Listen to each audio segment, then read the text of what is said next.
Hello, everybody, and welcome to this week's episode of the It's Just Dinner podcast. I'm your host, Tom Robinson, and sitting right across from me, my co-host, Bob Walls. Tom, we improve dating one episode at a time here on the It's Just Dinner podcast. We try to. We try to do that. We try to change it. And, it's funny because this week I've had two people come up to me and tell me about they're in a relationship now, and it all started with going out to dinner. Well, there you go. One of my students yesterday. It's the solution. It's the solution to the problem. Everyone talks about the problem. We talk about the solution to the problem. He came into class and he said, I want to introduce you to my girlfriend. Wow. And all of this, they went to Treehouse Talks, and then he said, we went out to dinner, and that's how all of this started. Sometimes the simplest solutions are the best solutions. And so of all the research that we have done on this and looked at, it's funny that the solution to this is going out to dinner. Just as simple as that. Who would have thought? So, and sitting right next to you on our video board is Sophia. Welcome back, Sophia. Thank you. It's good to be back. Sophia is the voice of all women in the world. Yes. I try. No pressure. No pressure. So Just Bob, get it right. On the special guest line, yes, we have today Marni Battista. Marni, welcome. And Hi. Marni is a life strategist and transformational coach. Oh. And her straightforward approach helps successful women find the courage to stop letting life live them so that they can start living life on their terms. Oh, wow. I like that. And she runs a really successful podcast called Life Check Yourself. Oh. And then also she has a very successful Instagram page, which is just full of So I'm guessing the difference between your successful podcast and our successful podcast is you probably have a lot of people who listen to several thousand people. So, Marni, welcome. We're so happy to have you. Oh, I'm happy to be with you both. It's super fun. So, yes. Well, we really appreciate it. Now, you were telling me earlier that you're in Colorado right now. I am in Colorado. The nice summer, blue skies. I moved here in March, and there was a snowdrift at my office window, and now there's beautiful trees. Yes, beautiful. Longest day of the year, summer solstice today. So it's my anniversary too today. Really? Wow, my wedding anniversary. Yeah. Congratulations. That's awesome. Thank you. So I just want to get started with this one thing that I found in your bio or on your website. It said that the ultimate approval that you need is approval from yourself. Yeah. And the reason I bring that up is because we've had a lot of guests tell us that. So tell us your take on that idea that women mostly need to approve themselves before they can really start living life or start having a really successful life. Well, I think the way that I like to think about it is this, that most of us are trained, and I'm just going to talk to women specifically, we're trained to resource our enoughness, our validation, our smartness, our worthiness from external things. And you all are professors, so we learn like, if we do well in sports, or we do well in school, or we get kudos from a parent or a coach or a teacher, we're like, oh wait, if I perform well, then that must mean I'm good. And so what happens is that I call that a performance orientation. And then it means that we get in the habit of resourcing our enoughness externally. So then we start dating and we translate that into, well, if he calls me, I'm good enough. If he asks me out, I'm good enough. And so I'm really working with women to completely transition from external resourcing to internal resourcing. Because with this orientation, you are more empowered. You can plug into your magic and your superpowers at will. And this one shift will not only help your dating life, but it will help you become more happy and fulfilled in your career, in your family relationships, in your health and well-being. So what's your one piece of advice that you would give women on this subject? That's such a great question. So I was talking to a client the other day, and she described the feeling when she doesn't know what some guy thinks, or is he going to ask her out, or is he going to text her back, or she feels that out of control feeling. So we talked about that moment where you feel like you want to do something, you want to reach out, you want to text him, you have that angst inside. So the tip that I have is this. Our brain feels a feeling technically for 90 seconds. It's the thoughts that we attach to it that make that feeling go on and on and on, where we're, angsting, worrying in the future. We are catastrophizing. What's he going to think? What's he going to say? We go global. We make this whole story up. And that's what keeps the emotion going and going, going. So my tip is that when you feel that anxious feeling, instead of wanting to feel better from externally getting that text, getting that validation, to sit with the feeling that you have for 90 seconds and remember that this is just a moment in time with one person, and that the reaction or experience you have with him, negative or positive, it's kind of, when you think about it logically, it's silly that you would think like your enoughness, lovability, et cetera, is based on what this one rando person thinks of you, right? So if you start to go like, I'm enough, this is just an experience, this is just data, this is one guy, let it breathe, let's see what happens, and then come up with some sort of healthy distraction that feels good to you so that you get off of waiting for that one hit of dopamine from someone else and start to fill up from the inside.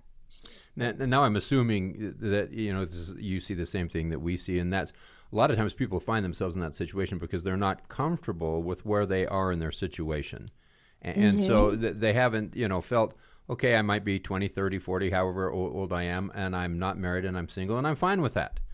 I'm okay with that. So I don't need the validation from someone outside to tell me that I'm good, because I'm already. So is that kind of what you do with your clients, is to help them find that inner peace, to feel like they're good in the situation where they are? So that way external things they don't need those to bring them up or bring them down?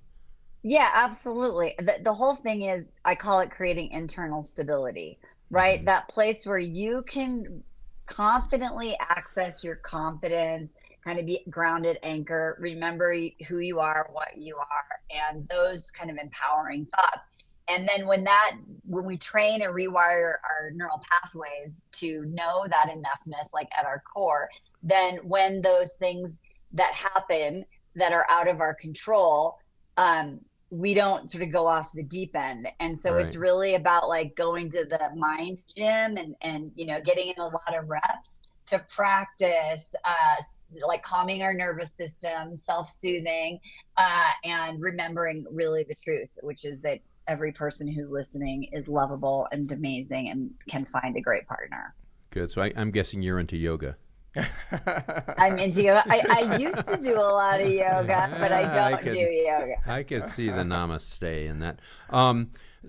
So well, some of the research that we've looked at and that we've done shows that one of the reasons that people are reluctant to move on with relationships is what we call the perfectionist syndrome. And I noticed that you mentioned that in your website as well.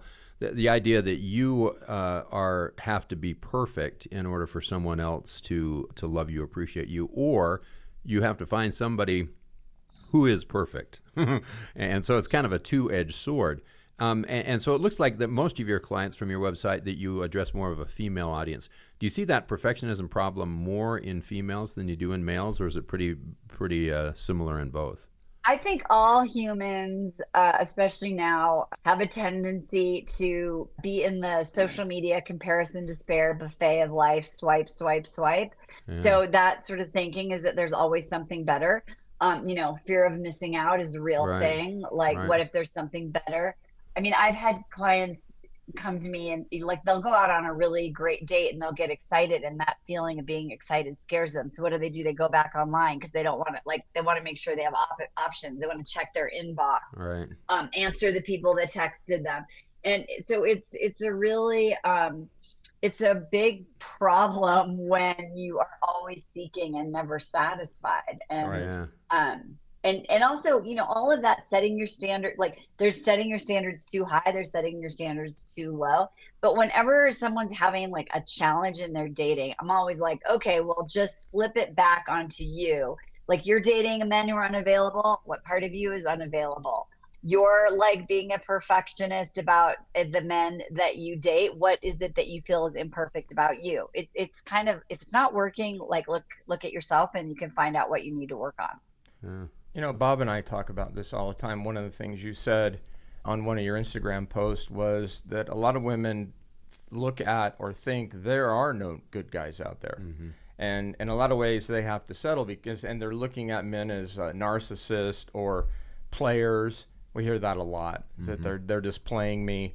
And then you say that's because they're attracting the wrong kind of guy. Is that true? Yeah. Yeah, it kind of breaks my heart. One of the biggest videos I did on TikTok, the one that went the most viral, was about how to repel toxic men and attract great men. And it was basically what I said in that video was that my advice is that on the second date or so, you like make it clear that you're what you're looking for in your life. Not are you my person, but I'm in a place where I'm ready to have a relationship. I love where my career is going, or I feel really great in my life. I'm ready to add and share it with a partner, blah, blah, blah. And what happened was all these people were like, oh my God, you're just giving like the narcs and the toxic guys, like everything. They're going to take advantage of you. Like, keep your cards close. Like, and it made me really sad how many guarded, hurt people there are out there. And there was nothing I could say in my sort of like post responding to let them know that, hurt people, right? And so if you can heal yourself, right? If you can realize that just because it happened in the past, it doesn't have to happen again. And you can start to kind of look at how could I make new choices? What could I do differently? How could I look at life with more hope than fear and devastation? That there's a possibility, right? But people are wounded, and the part of their brain that is the smoke detector, so to speak, that's looking out for pain and fear, that hypervigilance is, you can't just think your way out of it. And so it requires some rewiring and learning how to create emotional safety and all those things that, by the way, you can't get from going to yoga. Like, it'll make you feel better, but it won't actually rewire your brain. And I think that's an important piece. Like, my work isn't to just feel better, but be better. And so if you're attracting the wrong kind of guys, that's not the state of the union. That's your truth and your experience, but it's not the truth. Now, when I was younger, it always seemed like the girls were attracted to the jerks, or they were always attracted to the bad boys. And us nice guys never got to go out with anyone. Wow. So now I'm not going to say that I went out a lot when I was younger, because I would just be admitting that it always seemed that way, where you'd be interested in a girl and then she'd go out with this like the jerk. And I never could figure out. So how is that happening? Because the bad boy syndrome, is that what you're meaning? The by jerk? Yeah, I think that is the bad boy who didn't treat them well. Right. Yeah, I think that's a tale as old as time, as they say in Beauty and the Beast. Right? Like, I think that's because, this is not rocket science and I did not invent this, but if you're into attachment theory, basically there's this idea that if you grew up in a situation where you had to work to get love, if love was conditional, whether it's through performance or martyr syndrome or whatever it was, right? Your brain feels comfortable there. And so you are attracted to that feeling that is familiar, even though you know it's bad for you. And we also, I think this is a really powerful thing. As young girls, there's that drama of being like 16 and like that anxiety of what is love, or 18, like that very immature sense of love that's very dramatic.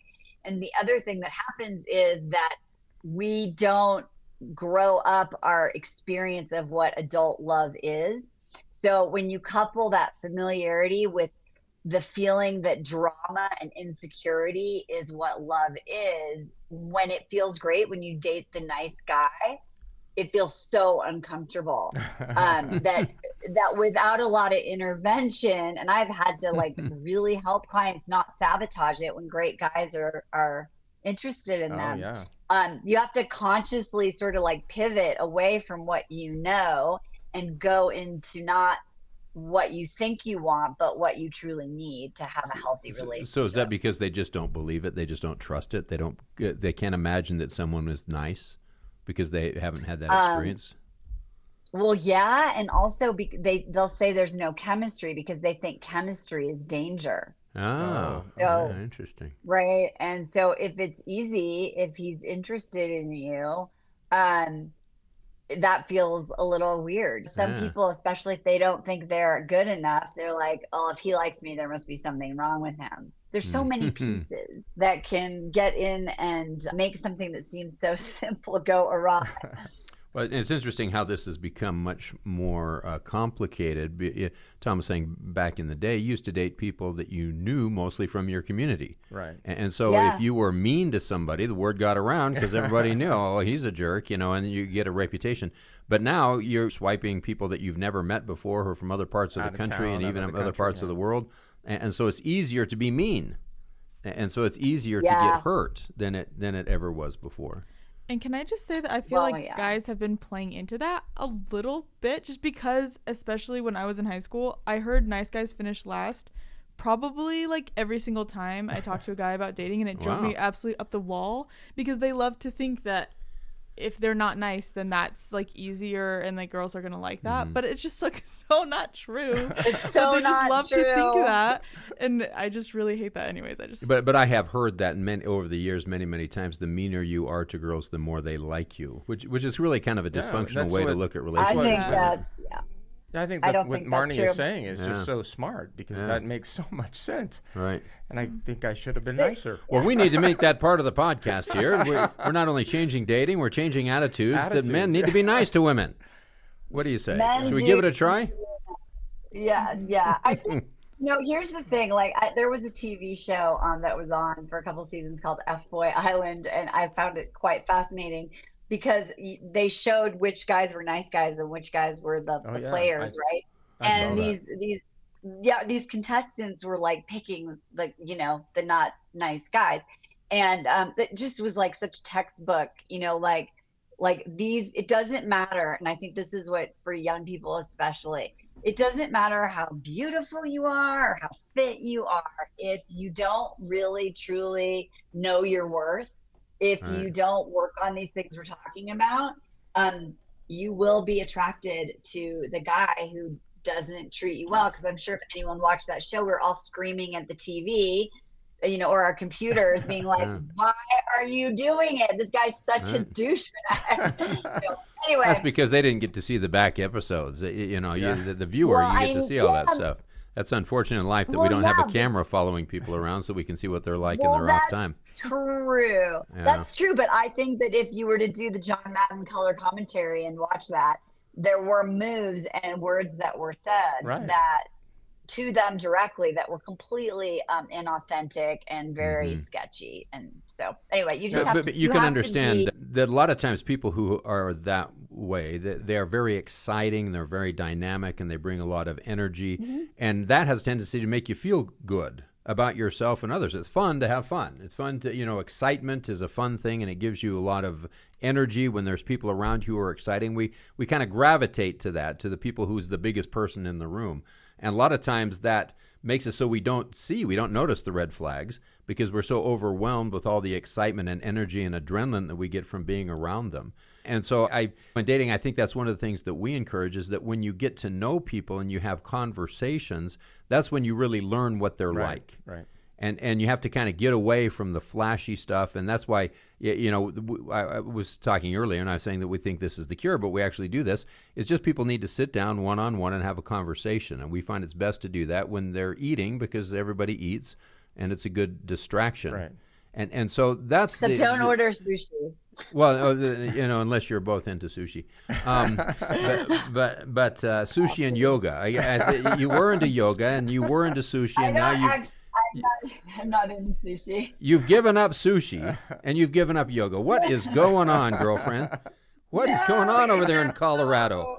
I like Are you living in a sushi. It's mining just- town, or what is the deal? You can't get No, fresh I am fish over living in there? a small town. No. I'm just saying sushi is an awkward date because Oh, yes, of the it is. chopsticks and the big pieces, and it's just hard to have a conversation when you're worried about like, well, is someone judging that I don't use my, exactly. So I wasn't saying that. I was just saying, if you're a guy and you're listening, don't choose sushi as on the first date. Okay, good advice. Now, that's good advice. There you go. Now, Marni, on the other side of this, we find a lot of times that when a woman shows interest in a man, that the man starts pulling away from her. So why is that happening? And then I think maybe she feels that she's not good enough at that point, or something else is going on. But men tend to pull away when a woman shows interest in them. So I think that when a grown-ass man is interested in a grown-ass woman, they don't really play those games. I think there has to be a little bit of being, what I say, collect data and have fun. So that like, that too muchness, that like being too needy, that's all part of, do you like me? Do you like me? Do you like me now? Right? Or that pulling away is a place of being guarded. Like, I'm going to have my shield up. I want to make sure you're not going to hurt me. Both of those things don't really work. So it's really just about being authentic, making sure that you don't give up your life and go on what I call boyfriend hiatus, where you just meet someone you like and you blow off your friends, and suddenly you're all in and fixated on this guy, waiting to make a plan because he might ask you out. All that energy, it freaks anyone out. It freaks the guy out. It freaks the girl out. Here's the biggest tip that I could give you around this is that, and I coached men for a while. And when anyone thinks that they're going to have to be the source of your enoughness, your fun, your life, your friends, after a while, like, that's a lot, and that's not sustainable. So at an unconscious level, we will pull away, especially a guy who, value them, and women do too, but that's just stereotypical. But so that you got to find that balance of letting it breathe, dating like multiple people, not sleeping with multiple people, dating different people so that you remember you have a choice, and just keeping it chill. And really, like you said, get to know the person.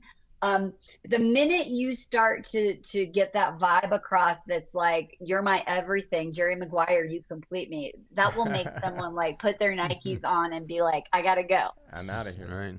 Well, we see it a lot with that idea that you date a young woman, all of a sudden you think, okay, she wants to get married to me. Okay, I'm out of here. I'm backing out of this, because that's what she's thinking, is that we're going to get married. So we see that as a problem as well, and that's why a lot of guys back away, because they're very nervous about marriage. If it's just dinner, the next thing of that is like, we're just dating. Like, dating is not like exclusivity. Being boyfriend, girlfriend, it's not like a decision to get married. It's a decision to say, I just want to get to know you more to see if you're a match. And you need to remember that, because a lot of us, the old pattern is to futurize and, get way too into the possibility without really getting to know who the person is. So the slower you go, the faster you will get there. Now, I wanted to pick up on something that you said there. You said date a lot of guys, don't sleep with a lot of guys. And so, that's something that we emphasize too, because a lot of times what happens is when you get too physical too soon in the relationship, you develop a commitment to the person before you've determined a compatibility. Because it's very exciting. Physical connection is very exciting. And many times people get blinded by that. And because they say, well, we're in love. Well, he just thrills me. We're in love. And so they ignore some of the big red flags that later on are going to be big impediments in their relationship. And so I'm assuming is that the same reason that you give that advice? Yeah, absolutely. My favorite story ever is I had a great guy friend, and I'll never forget this. We were hanging out watching football, and he'd gone on like 2 dates with this woman, and he invited her back to his place, and they were basically horizontal. And she said, "This means you're my boyfriend, right?" And he was like, "Yeah, sure, right? Like, what is he gonna say? It's the moment before the moment." Right. And he was like, "Oh, I can't believe I said that," right? But he did, and Right. it's like that, you know. So I always say, my kids joke because they're in their late 20s, and when they're dating, they're like, "I always remembered Mom said end the dates a vertical Yes. at the door, you know, Yes. and leave them wanting more." So that way you can take it slowly and really get to know someone. Mm-hmm.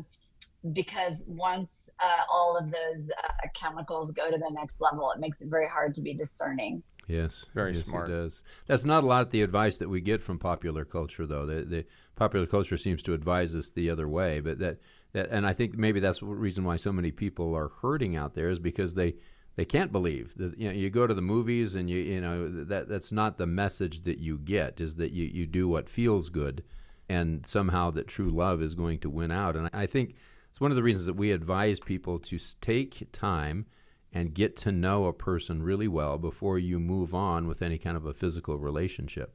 Do you find that it's difficult to coach women to understand that? Do they feel like they have to go in that direction in order to get a relationship started in today's world? Well, that's what a man expects, right? Yeah.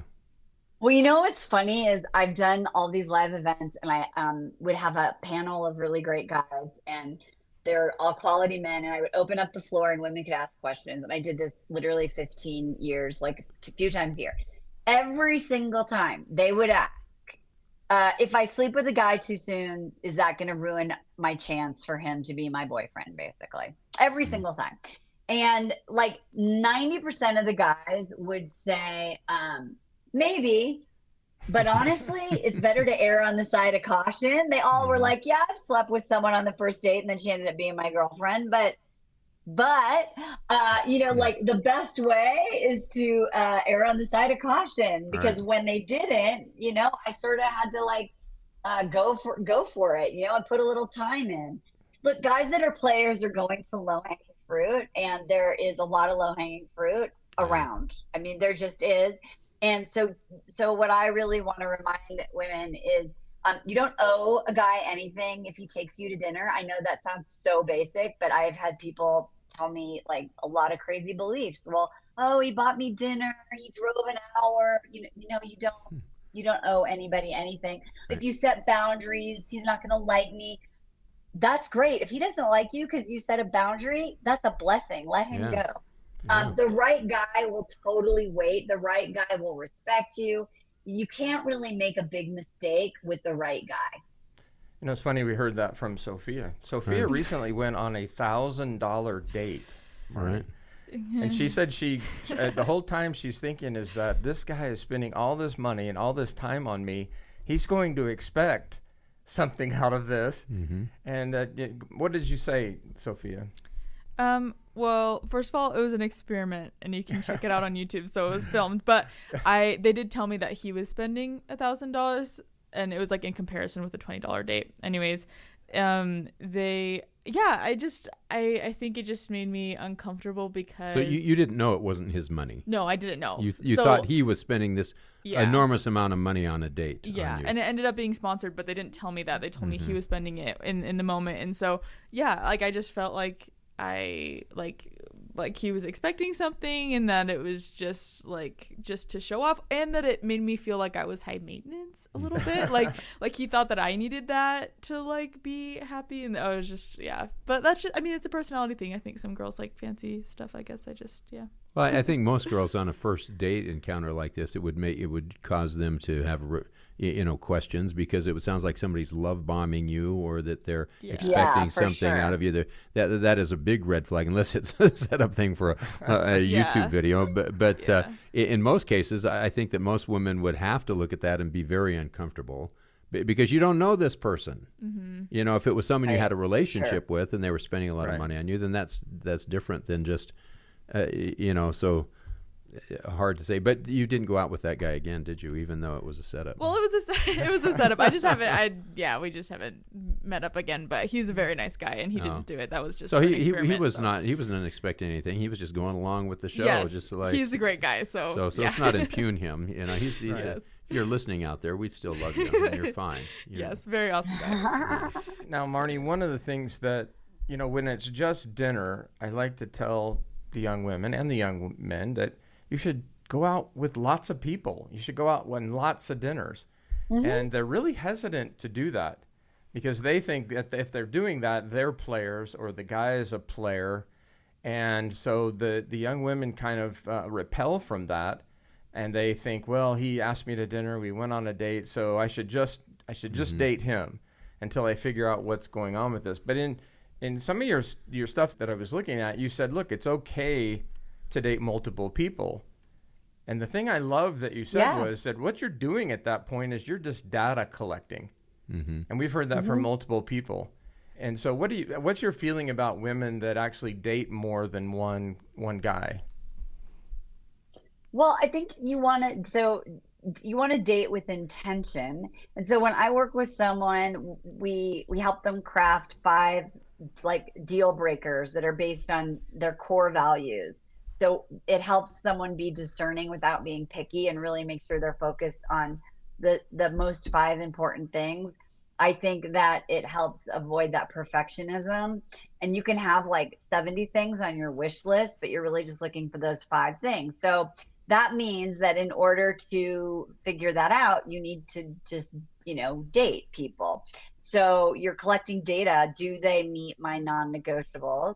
And when you are dating a few people at a time, you get to learn what you like, what you don't like. It keeps your energy up. It helps you from putting all your eggs in one basket and getting over invested. It allows you to maintain a slower pace. So the ultimate outcome is that you've made a choice to be with this person. You didn't just pick the one guy who was into you, which I think a lot of women do. Right. Mm-hmm. So quickly, what are the 5 things that you're looking for on the date? Well, so most of the time, so what we do is we have the women pick the 5 things that are true for them. So, so typically, usually there's always a value around integrity. Mm-hmm. Some people have a value around learning and growing. They want a person who's always wanting to learn and grow. There are people that are really want someone who's really curious. But I've also, and this is why it's so important. I spent so long just in the last couple of weeks. I had this woman who literally was like, he has to have an apartment professionally decorated. He has to wear these certain kinds of clothes. We hear this a lot. Right? I had someone, this woman, Madeline, she's married now to a great guy. But when I first started working with her, this was the ultimate. He has to know how to set an English formal dining table, and he has to read books, not magazines. Okay. Well, that's making it a little hard. You paint yourself in a corner there. I would say that you're limiting your opportunities to meet someone if you have all those expectations. 100%. But what successful women are like, he has to make this much money. He has to, he can't be divorced this many times. He needs to have this much money in the bank. He needs to not have, adult children. He can't people make up a lot of reasons to rule out. Right. And I say, because of that sort of swipe mentality, get really clear on those 5 values that are really important to you. Maybe it's family, maybe it's adventure. I've had clients who are really into to climate and environmental change, and they really want to live a sustainable green life, and that's a thing. So they put that in their top 5. So then you're going and you're like, cool, tell me about yourself. What do you care about, right? And that way you're asking really great questions, and you're focused on their character, not just their characteristics, like tall, dark, and handsome, or is a finance bro, or comes from a good family, or whatever it is. I've always said if you go out with someone that you feel is a 6, after you've talked to them for a while, they become a 10. Mm-hmm.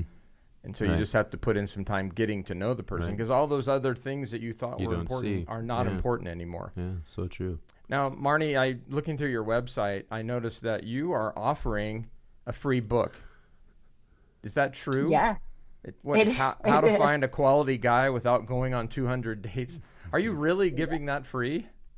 I really am. I love this book I wrote. It was the first book I wrote, and it's a little bit memoir and a lot of how to, but I shared like the gory details of my transformation from making bad choices to meeting the man who's now my husband. We've been together 14 years.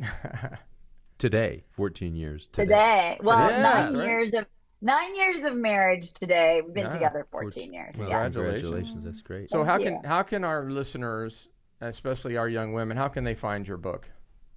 They can go to my Instagram. It's Marni Battista _ and go in our link tree in the bio and look for the book. And also, I love it when people just like hit me up on Instagram. Yeah. So if you heard this, say hi, tell me sort of like where you are, what resonated for you. I'd love to have a conversation, get to know you. And I like to make real connections with people. So get the book and let me know how I can help you. And what else can you help them with? I mean, I know you do some coaching and some attitude change stuff. So what else do you do?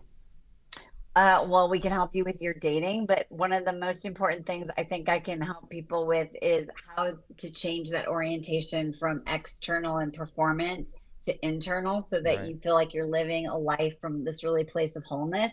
That will impact your career, all your decisions you make, how you have relationships with friends, family. So it's really about how do you perform at the highest level without having to work harder. That's fantastic. Well, Marni, we're going to let you go here because I know you have another appointment that you have to get to. But I just want to thank you so much for doing this. And Yeah. we really appreciate just amazing advice. Thank you so much. Oh, thank you. Well, I really appreciate the work that you all are doing. And I love this idea of having dinner because, you can't meet someone if you sit in your house afraid of what could happen or what could go wrong. So, going out there and living your life and saying yes is a really important thing because if you say no to yourself all the time, it's hard for someone to say yes to you. Absolutely. So I think based on this conversation today, we need to change the name of our podcast to "It's Just Dinner, but Not Sushi." Yes, is that I what I'm love hearing? that. No Okay. sushi. All right. So everyone Thanks. go online, check out Marni, go to her Instagram page. It's Marni Battista _ and just tons of great information there. Also go and listen to her podcast. It's Life, Check Yourself. I think it's available on all the major podcasting sites. And so you will definitely not regret being able to listen to what she has to tell you. Mm-hmm. Also, you can find us. You can listen to us too, but you can find us on Instagram. Listen to us, whatever you want. At the It's Just Dinner podcast on Instagram. We're also on TikTok. And you can listen to a new episode every Friday. Wow. We try to put one out, or we do put one out every Friday. And so look for that information. Also, email us your funny date stories. We still We love to those. get those. Yes, And yes. we're going to try to do a funny date story coming up here shortly. Well, Marni, thank you. Bob, thank you very much for being here. Okay, my pleasure. Sophia, thank you. Always. It's always great to see you. And you guys out there, listen, just go have fun out there, would you?